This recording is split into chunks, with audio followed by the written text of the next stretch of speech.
নমস্কার বন্ধুরা, আমার ঠিকানাটা দেওয়া হয়নি। আমার নাম কিশোর সরকার। আমার বাবার নাম লেট গোপাল সরকার। আমার মার নাম প্রভাতী সরকার। আমার স্ত্রীর নাম লিপিকা সরকার। আজকে শিবানীর কাছ থেকে ওরা 2 লাখ টাকা, 4 জন 2 লাখ টাকা খেলে এবং আমাকে সর্বশান্ত করলো এবং সবসময় আমাকে হুমকির ভরে রাখে যে চুপচাপ থাকবি, কাউকে বলবি না, বললে তোকে শেষ করে দেবো, তোদের ফ্যামিলিকে শেষ করে দিয়ে আমরা ওখানে পার্টি অফিস করব। সম্পূর্ণ হচ্ছে মানু, পীযূষ, রিন্টু হালদার এবং অমিত দে, এরা সবই পার্টির বড় বড় নেতা এবং মাননীয় এমপি কৃষ্ণনগরের মোহাম্মদ প্রসাদ ডানহাত। আমি এদের বিরুদ্ধে কিছুই করতে পারবো না, তাই আমি জীবনটা দিয়ে প্রমাণ করে দিতে চাই এরা কী ধরনের মানুষ।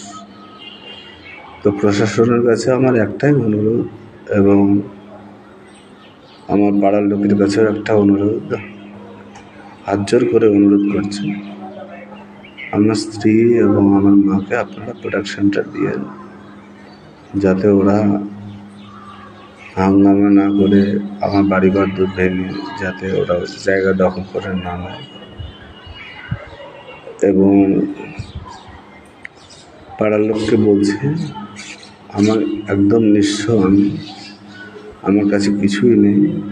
পাড়ার লোকজন আপনারা, পাড়ার দাদা ভাই কাকা কাকি বয়োজ্যেষ্ঠদের সবাই বলছি, আপনারা ভিক্ষা করে আমার সৎ কাজটা করে, কারণ আমার কিছুই নেই আর বেঁচে থাকার মতো, হয়তো 2টো ডাল ভাত পাবো, কিন্তু ওষুধ টষুধ কিনে খাওয়ার মতো আর কিছুই নেই। আমার স্ত্রী কোনো মাসে 2,500, কোনো মাসে 2,000 ইনকাম হয়, আর আমাদের মাননীয় মুখ্যমন্ত্রীর ওই ভিক্ষা পায়।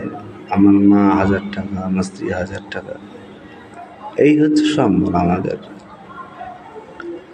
তো এর মধ্যে আমার ওষুধ চালাবে না আমাকে দেখভাল করবে, আমার কোনো কাজ করার কোনো ক্ষমতা নেই।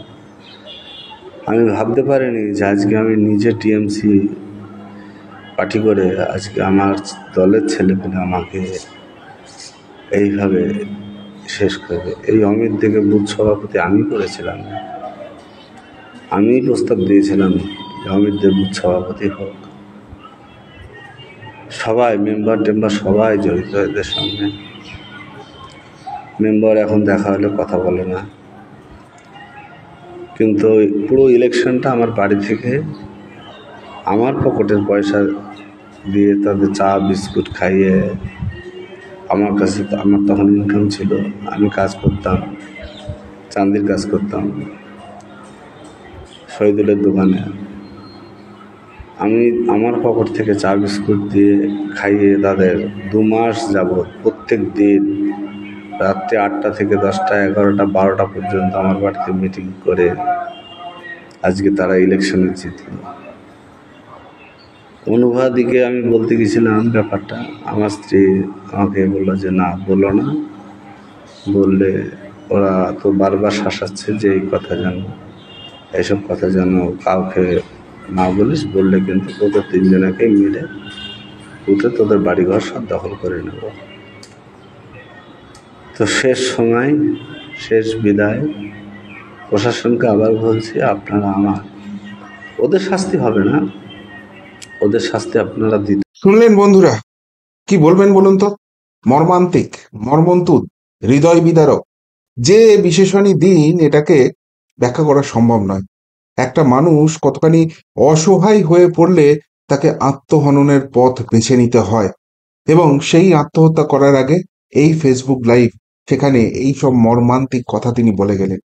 কিছুদিন আগেই এই কৃষ্ণনগরের সাংসদ মহুয়া মৈত্র ডেস্টিনেশন ওয়েডিং করেছেন। তার দ্বিতীয় বিবাহ, তার পূর্বের স্বামী কে ছিলেন, সেখানে কি রঙের শাড়ি পরেছিলেন, কি গয়না পরেছিলেন, সকালে সেটা রিফিউজ করেছিলেন, বিকেলে হাতে হাত ধরার ছবি, কেক কাটার ছবি, হেন তেন কত কি মিডিয়ায় প্রচার চলেছিল। আমি একটা লাইনও বলিনি সেটা নিয়ে, কারণ আমার মনে হয়েছিল এটা চাটনি, এটা কোনো খবরই নয়। এই নিয়ে কথা বলা মানে শব্দের অপচয়, আর কিচ্ছু নয়। একদিকে যেরকম মৌজ মস্তিতে তিনি আছেন, তিনি ডেস্টিনেশন ওয়েডিং করছেন, তিনি তিনি বেশ দারুণ রকমের একটা লাইফস্টাইল কাটাচ্ছেন, কোটিপতি বর হচ্ছে, সবই ঠিক আছে।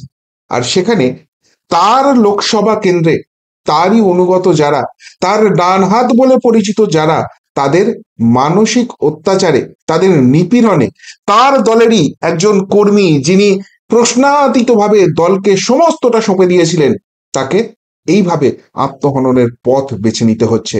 এটাই তৃণমূল কংগ্রেস, এটাই এই রাজ্যে তৃণমূল কর্মীদের ভবিতব্য। এরপর প্রশ্ন এসে গেছে, সত্যিই কি এই দলটা করবেন? আর একবার নিজেদের কাছে প্রশ্নটা করুন। এখানে একাধিক প্রশ্ন উঠছে, কি বললেন না বললেন সেগুলো তো আপনারা সবই শুনলেন। আমি শুধু কয়েকটা প্রশ্ন এখানে তুলে ধরবো আপনাদের সামনে। এই রাজ্যের মাননীয় মুখ্যমন্ত্রী প্রায়শই বলে থাকেন যে সারা ভারতবর্ষে বেকারত্ব যেখানে বেড়ে যাচ্ছে, এই রাজ্যে তিনি নাকি বেকারত্ব কমিয়ে দিয়েছেন। এই রাজ্যে জঙ্গলমহল হাসে, এই রাজ্যে পাহাড় হাসে, সর্বত্র মানুষ খুব ভালো আছে, এবং আগামী 300 বছরের উন্নয়নের কাজ তিনি করে দিয়েছেন, এবং সেই জন্য মানুষ হাসতে হাসতে তাকে আবারও চতুর্থবারের জন্য মুখ্যমন্ত্রী করবেন।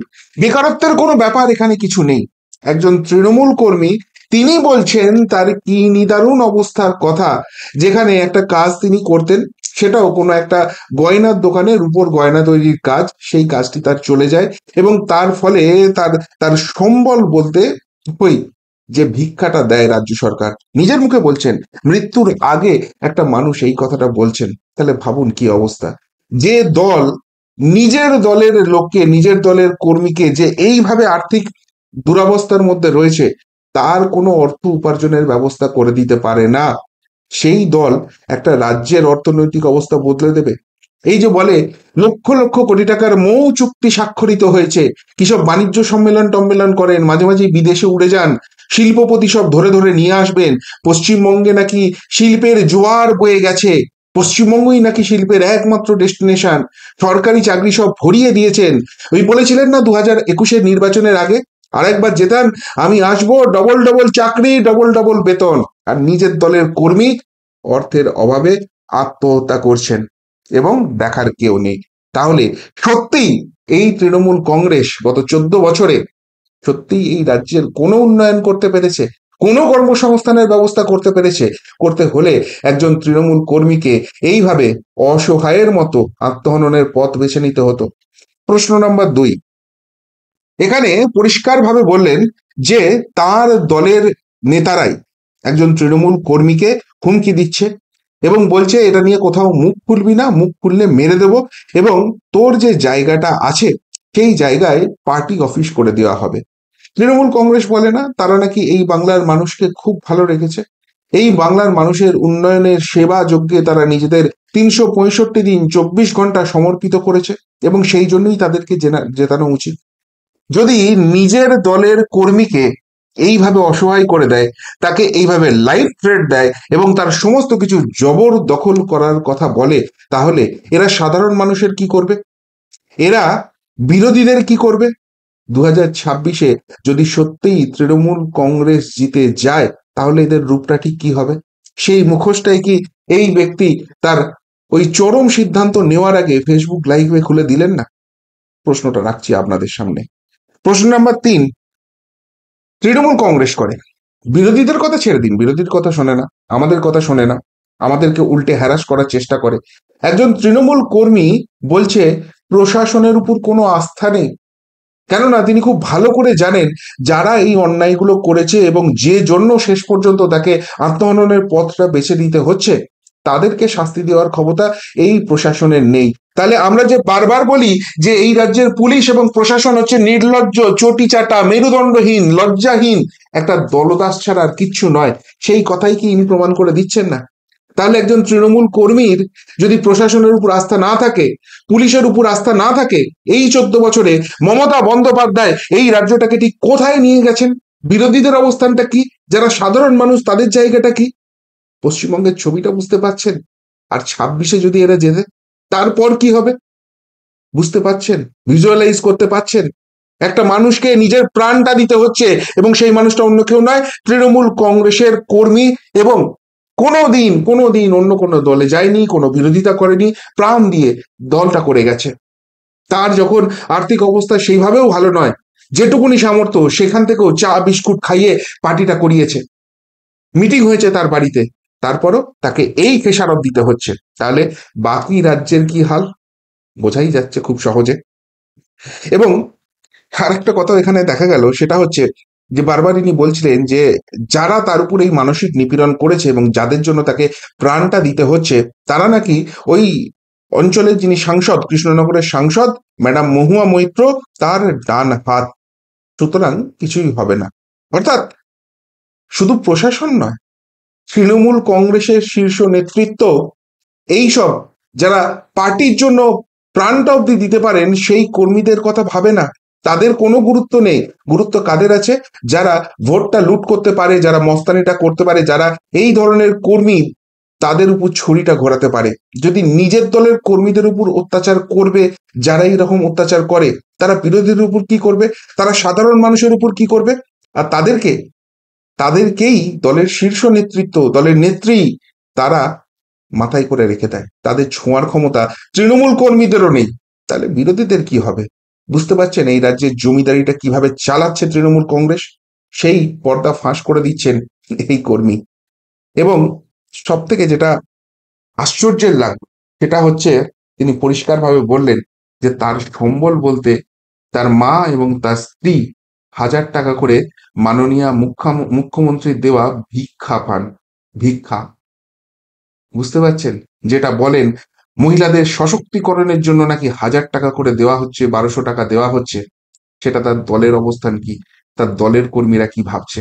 সত্যি ভেবে দেখুন তো, 1000 টাকার বিনিময়ে আপনার ভোটটা এই দলটাকে দিয়ে দিচ্ছেন, আর সেই দলের কর্মীকে এইভাবে অকালে নিজের প্রাণটা দিয়ে দিতে হচ্ছে। তার কারণ অন্য কিছু নয়, তার পিছনে কোনো রাজনৈতিক প্রতিহিংসা বিজেপি করেনি, তার উপরে কংগ্রেস, সিপিএম বা সাধারণ মানুষ চড়াও হয়নি, তার পিছনে সিবিআই ইডি লাগিয়ে দেওয়া হয়নি যে তুমি বিজেপিতে যোগদান করো, যে অভিযোগগুলো তৃণমূল করে থাকে। তার কারণ কি? যে দলটা তিনি করেন, যে দলের জন্য তার জীবনের সর্বস্ব দিয়েছেন, সেই দলের এক শ্রেণীর নেতা তাকে শোষণ করছেন, নিপীড়ন করছেন, লাইফ থ্রেট করছেন, এবং সেখান থেকে তিনি অসহায় হয়ে যাচ্ছেন। বুঝতে পারছেন দলের শীর্ষ নেতৃত্বই বলুন আর প্রশাসন বলুন, কোথাও জানিয়ে কোনো লাভ হবে না, এবং এতখানি অসহায় হয়ে পড়েছেন যে শেষ পর্যন্ত মর্মান্তিক একটা সিদ্ধান্ত নিয়েছেন। কোনো রকমই সমর্থন করা যায় না যে সিদ্ধান্তকে, কিন্তু মানুষ কতখানি অসহায় হয়ে পড়লে এই ধরনের সিদ্ধান্ত নিতে বাধ্য হন একবার ভেবে দেখুন। আর সেই সিদ্ধান্ত নেওয়ার আগে এরকম মর্মান্তিক ভাবে তিনি সমস্ত জায়গাটা জানিয়ে যাচ্ছেন। এটা শুধু মৃত্যুকালীন জবানবন্দি নয়, এটা একজন রাজনৈতিক কর্মীর, যিনি সততার সঙ্গে তার দলটা করতে চেয়েছিলেন। সেই দলের সঙ্গে যতই আমার ডিফারেন্স থাক মতবাদের, কিন্তু তিনি তার মতো করে তো পার্টিটা করছিলেন। সেইখানে যে জবানবন্দিটা দিলেন, এরপরও এই দলটাকে বিশ্বাস করা যায়? এই দলটাকে ভরসা করা যায়? এই দলটাকে নির্বাচিত করা যায়? প্রশ্নটা তুলে দিয়ে গেলেন মৃত্যুর আগে এই তৃণমূল কর্মী। কি বলবেন এই নিয়ে? যদি কিছু বলার থাকে অবশ্যই কমেন্ট বক্সে কমেন্ট করে জানাবেন। এখনকার মতো এখানেই শেষ করলাম। ফেরত আসছি নতুন প্রতিবেদন নিয়ে খুব তাড়াতাড়ি। ভালো থাকবেন, সাথে থাকবেন, পাশে থাকবেন। নমস্কার।